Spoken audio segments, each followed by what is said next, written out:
아이치즈와 자유를 찾고 난 후에 본인에게 가장 큰 지지와 격려를 한 사람은 누구였나요? 반대로 낙담시키게 한 사람은 누구인가요?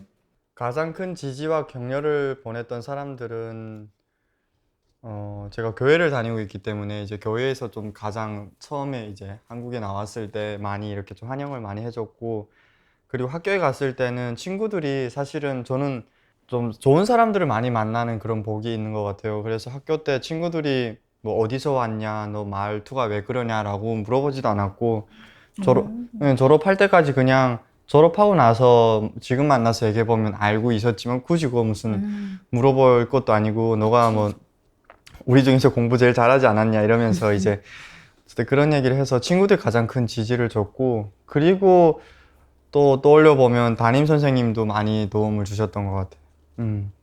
낙담시키게 한 사람은 한두 명 정도 있는데, 그러니까 그냥 제가 하는 거가 마음이 좀 안 드는 게 있었나 봐요. 그러니까 예를 들어서 뭐 대학을 진학하려고 했을 때도 가서 잘할 수 있겠어? 이런 반응을 하는 사람들이 있는데, 물론 걱정이 돼서 얘기를 하는 걸 수도 있겠지만 그냥 저를 좀 못 믿어주는 것 같다라는 생각이 들었던 것 같아요. 저에게 가장 큰 지지와 격려를 한 사람은 저는 감사하게도 나이가 많은 사람들이랑 되게 소통이 잘 되거든요.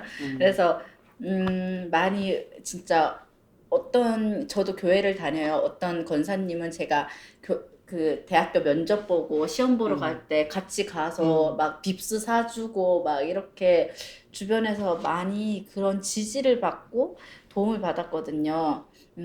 그리고 낙담시키게 한 사람은 어떻게 없겠어요. 근데 그게 그렇게 저에겐 중요하지 않았어요. 그냥 그 낙담시키게 한 사람들 덕분에 저는 지금의 제가 있고, 그것도 사실 저에겐 극복해야 되고 감사한 일이었어요. 네.